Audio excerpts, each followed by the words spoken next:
마태복음 5장 43절에서 48절 말씀 한 목소리로 읽겠습니다. 시작. 또 내 이웃을 사랑하고 내 원수를 미워하라 하였다는 것을 너희가 들었으나 나는 너희에게 이르노니 너희 원수를 사랑하며 너희를 박해하는 자를 위하여 기도하라. 이같이 한즉 하늘에 계신 너희 아버지 되리니 이는 하나님이 그 해를 악인과 선인에게 비추시며 길을 의로운 자와 무리한 자에게 내어주심이라. 너희가 너희를 사랑하는 자를 사랑하면 무슨 상이 있으리요? 세리도 이같이 아니하느냐? 또 너희가 너희 형제만 물으면 남보다 더하는 것이 무엇이냐? 이방인들도 이같이 아니하느냐? 그러므로 하늘에 계신 너희 아버지의 온전하심과 같이 너희도 온전하라. 아멘.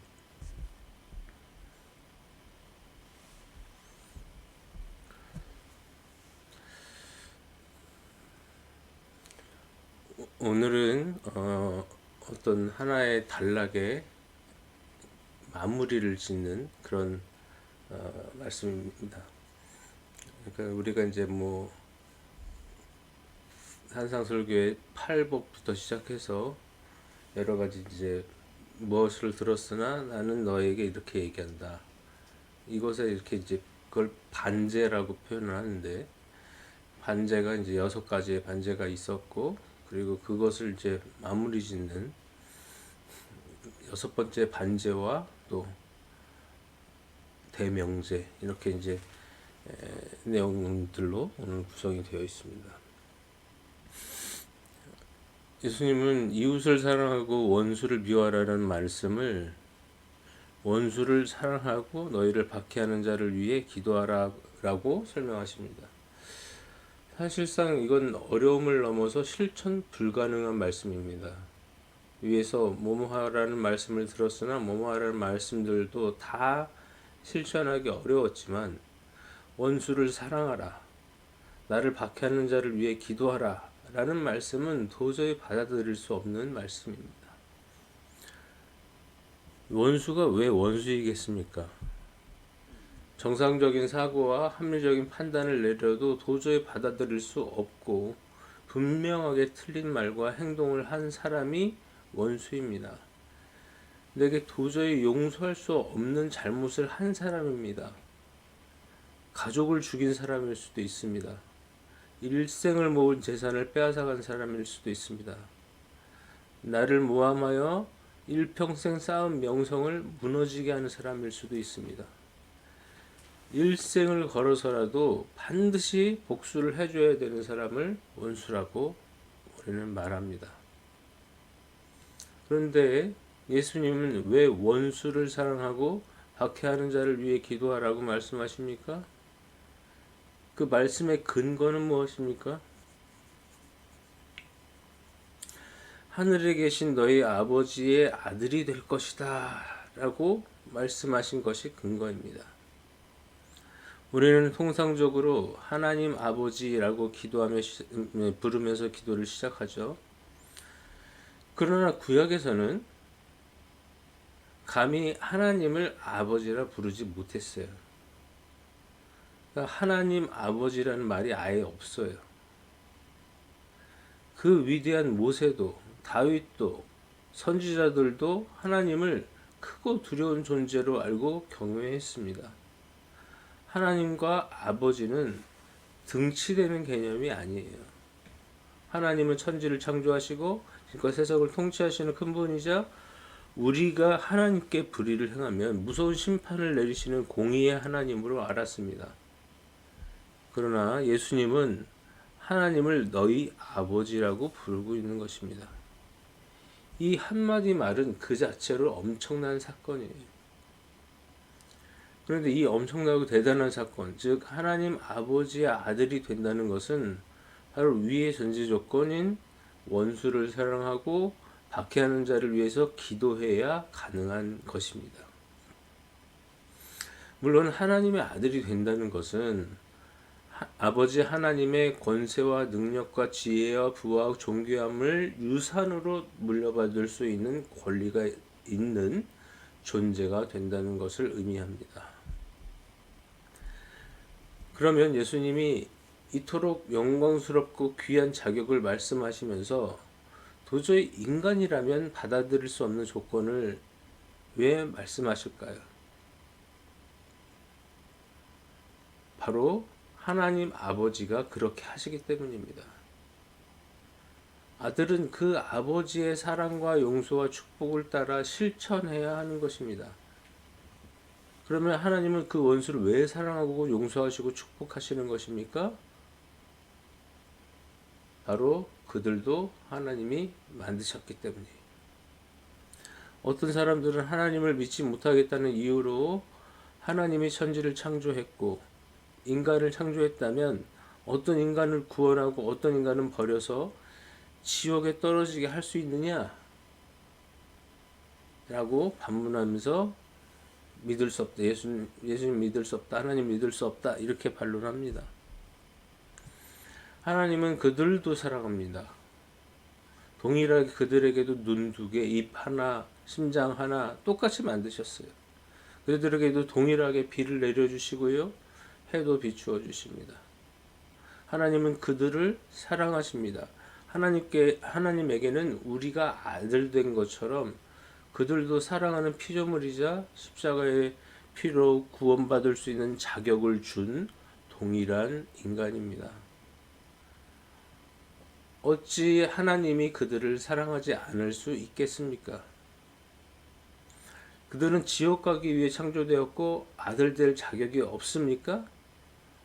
그렇지 않다는 거예요.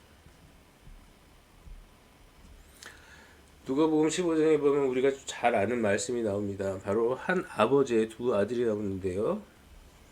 큰 아들은 착실히 아버지가 원하는 삶을 살았습니다. 그러나 작은 아들은 자기의 몫으로 받을 유산을 미리 청구해서 그 돈으로 외국에 가서 방탕한 생활을 했습니다. 어느덧 재산을 모두 탕진하자 친구들도 떠나갔습니다. 이스라엘 사람들이 경멸하는 돼지 치는 일을 하게 되었습니다. 그것도 그마저도 배가 고파서 돼지가 먹어야 할 쥐염 열매를 먹고 있었습니다. 그러다 문득 아버지 집에 있는 하인들보다도 못한 삶을 살고 있는 자신을 발견했습니다. 그리고 용기를 내서 아버지께 돌아갑니다.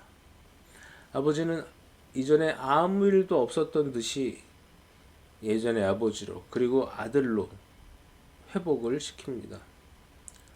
그러나 문제가 생겼습니다. 바로 큰아들입니다. 큰아들은 아버지에게 순종하고 성실하게 일해왔지만 유산을 탕진하고 방탕하게 살다 온 작은아들은 사랑하고 도리어 자신은 사랑하지 않는 것처럼 느껴졌습니다.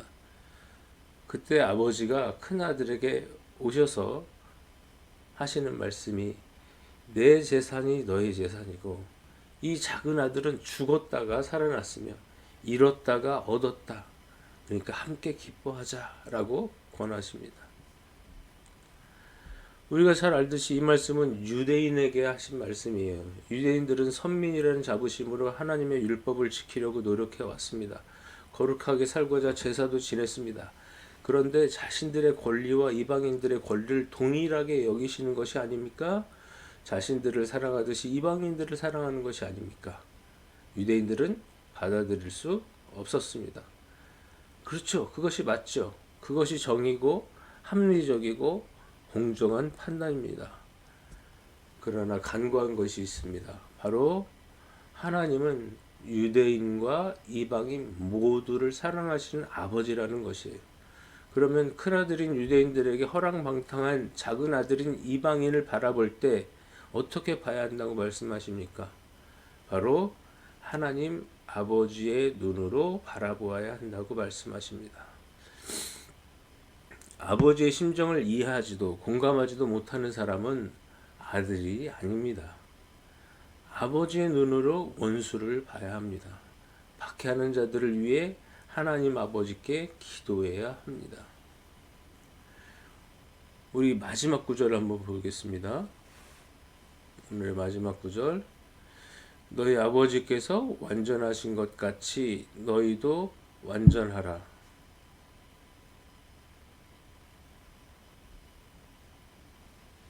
이제 이 말씀을 받아들일 수 있겠습니까? 하나님처럼 완전하라는 것은 절대 불가능합니다. 그러나 하나님 아버지의 눈으로 사람들을 보게 된다면 당신은 하나님 아버지처럼 완전한 아들이 될 수 있는 것입니다. 우리 같이 기도하겠습니다. 하나님, 우리가 인간의 생을 살면서 이 모양 저 모양 살고 우리도 완전하지 않지만 우리에게 해를 끼친 자, 또 박해하는 사람들을 위해서 도저히 사랑할 수 없고 기도해 줄 수 없는 그런 사람들을 위해서 그렇게 하라고 말씀하시는 예수님의 말씀을 듣습니다. 그렇습니다. 우리가 할 수 없는 것을 하라고 말씀하실 때는 이유가 있으실 텐데 그렇게 할 때 비로소 하나님의 아들이라, 하나님 아버지의 아들이라 부를 수 있다고 말씀하고 계십니다.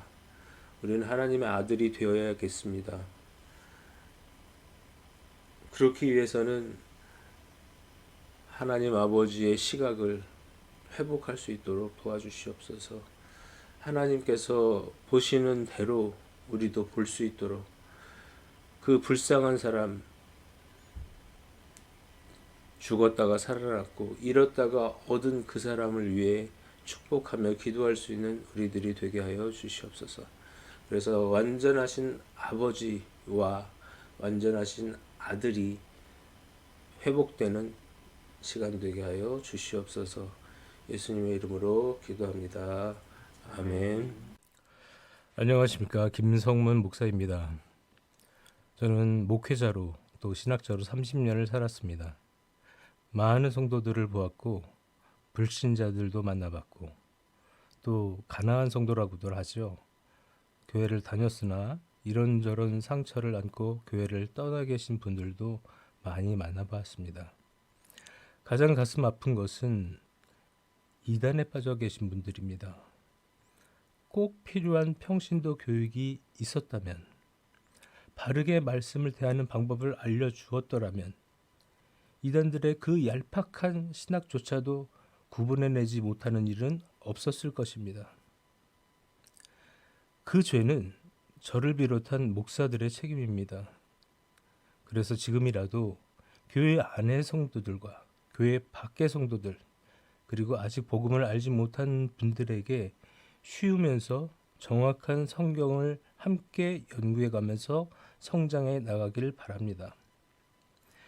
맨 앞에 페이지에 제 학력을 넣은 것은 잘난 척 하려는 것이 아니라 건강한 정통 신학을 공부한 사람이라는 것을 말씀드리고 싶어서 써놓은 것입니다. 오해하지 않으셨으면 좋겠습니다. 이 사역을 위해서 기도해 주십시오.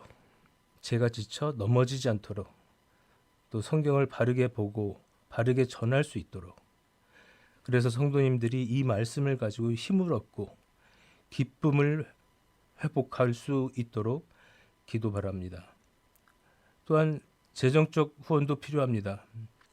유튜브의 특성상 최소의 얼마의 시간과 구독자가 있어야 수익이 발생하는 구조이다 보니 제 컨텐츠 많은 사람들이 보기 어려운 분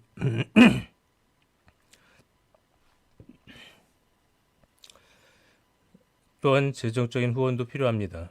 유튜브의 특성상 최소 얼마의 시간과 구독자가 있어야 수익이 발생하는 구조다 보니 제 컨텐츠가 많은 사람들이 보기에 어려운 분야이고 유명한 목사나 연예인도 아니기 때문에 쉽게 그 수를 충족하기 어려울 것 같습니다. 저희 교회는 메타교회이나 대한예수교 장로회 합동측에 소속되어 있고 비영리단체로 등록되어 있어서 헌금 영수증이 필요하신 분들은 연말정산 기부금 세액 공제에 사용할 수 있도록 준비하겠습니다. 교회 건축은 하지 않기 때문에 건축헌금 필요 없습니다. 하지만 교회가 정해지지 않아서 11조를 낼 곳이 마땅치 않다면 저희 교회에 헌금하시기 바랍니다.